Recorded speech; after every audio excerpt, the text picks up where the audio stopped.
AP CM Jagan పై TDP అధినేత Chandrababu Naidu fire అయ్యారు. రానున్న ఎన్నికల్లో వైసీపీ ఓటమి ఖాయమని చంద్రబాబు జోష్యం చెప్పారు. ఎన్నికల కోసం 150 మంది అభ్యర్థులను జగన్ మార్చినా కూడా వైసీపీ గెలవదని తేల్చి చెప్పారు. ప్రజలను ఏపీ సర్కార్ టికెట్ గ్రాంటెడ్ గా తీసుకోవడం దారుణమన్నారు.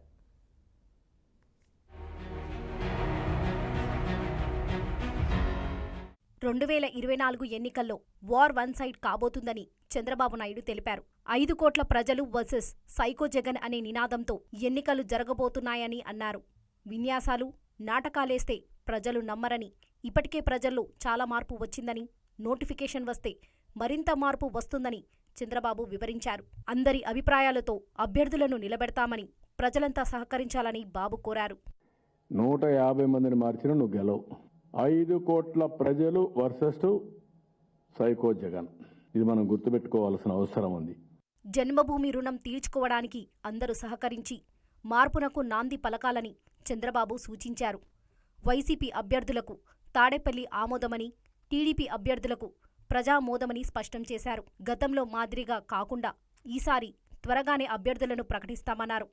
పొత్తులో ఉన్నామని, సీట్లు సర్దుబాటు చేసుకుంటున్నామని పేర్కొన్నారు. ఈసారి అభ్యర్థుల ఎంపిక విధానం వినూత్నంగా ఉండబోతుందన్నారు. ఇది మనందరి ఎన్నికలు. గెలవాల్సింది పార్టీలు కాదు, అభ్యర్థులు కాదు, రాష్ట్రం గెలవాలి, తెలుగు జాతి గెలవాలి. ఈ రాష్ట్రంలో పుట్టిన ప్రతి ఒక్క వ్యక్తి, నువ్వు ఏ ఊర్లో ఉన్నా ప్రపంచంలో, ఈ జన్మభూమి రుణం తెచ్చుకోవడానికి ఒకప్పుడు నేను పిలిపించాను. జన్మభూమి పిలుస్తుంది, రా కదిలి రా అని జన్మభూమి కార్యక్రమాన్ని చేపట్టాం. అభ్యర్థులందరూ ఉన్నారు. ఇంక్లూడింగ్ కుప్పంలో కూడా ప్రజాభిప్రాయ సేకరణ చేస్తాం IVRS ద్వారా. అది చేస్తాను, వేరియస్ సోర్సెస్ చేస్తాను. నేను ఎక్కడా తప్పు చేయకుండా వీలైనంత వరకు ప్రజల ఆమోదం. వాళ్ళ క్యాండిడేట్ని చూసి తాడేపల్లి ఆమోదం, మా క్యాండిడేట్ ప్రజా ఆమోదం. వైసీపీలోని అసంతృప్తులు తమకెందుకని, అక్కడ టికెట్ రాలేదని, టీడీపీలోకి వస్తామంటే అవసరం లేదని నిక్కచ్చగా తెలిపారు చంద్రబాబు నాయుడు. వైసీపీలో మంచివాళ్లు ఉంటే పార్టీలోకి తీసుకునే అంశంపై ఆలోచన చేస్తామన్నారు. మద్యాన్ని నిషేధించకుంటే ఓటు అడగను అని చెప్పిన జగన్కు ఇప్పుడు ఓటు అడిగే హక్కు ఎక్కడిదని నిలదీశారు. పక్క రాష్ట్రాల్లో ఓటు లేని వారికి ఏపీలో ఓటు హక్కున్నా ఓటేయొద్దని ఎలా చెబుతారని ప్రశ్నించారు చంద్రబాబు.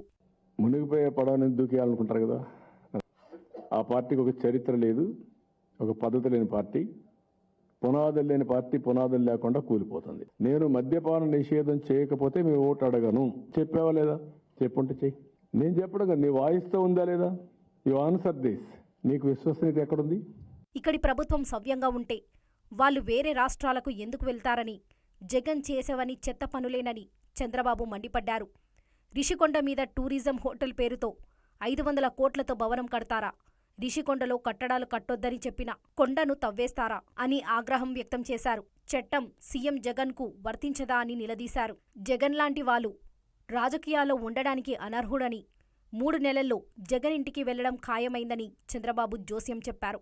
ఎవడైనా ఒప్పుకుంటాడంటే 500 కోట్ల రూపాయలు రిషికొండలో మీ తాత జాగీర్. అది నేను అడుగుతున్న స్ట్రైట్ క్వశ్చన్. టూరిజం పేరుతో 500 కోట్లు పెట్టి ఒక బంగళా కడతావా నువ్వు? బాధితుందా నీకు? 500 కోట్లు ఏంటి? జగన్ లెక్కలు తారుమారయ్యాయని, 11 మందికి సీట్లు మార్చేశారని టీడీపీ అధినేత అన్నారు. మంత్రులకు, ఎమ్మెల్యేలకు ట్రాన్స్ఫర్లు ఉంటాయని తాను ఊహించలేదని, ఓ చోట చెల్లని కాసు మరో చోట ఎలా చెల్లుబాటు అవుతుందని సందేహం వ్యక్తం చేశారు. దళితులు, బీసీలనే బదిలీ చేశారని, బీసీల మీద అంత ప్రేమ ఉంటే అక్కడి బీసీ అభ్యర్థిని నిలబెట్టొచ్చు కదా అని బాబు సవాల్ విసిరారు. ఇంతమందిని బదిలీలు చేసిన జగన్ బాలినేని, ద్వారంపూడి పెద్దిరెడ్డి వంటి వారిని ఎందుకు ట్రాన్స్ఫర్ చేయలేదని నిలదీశారు.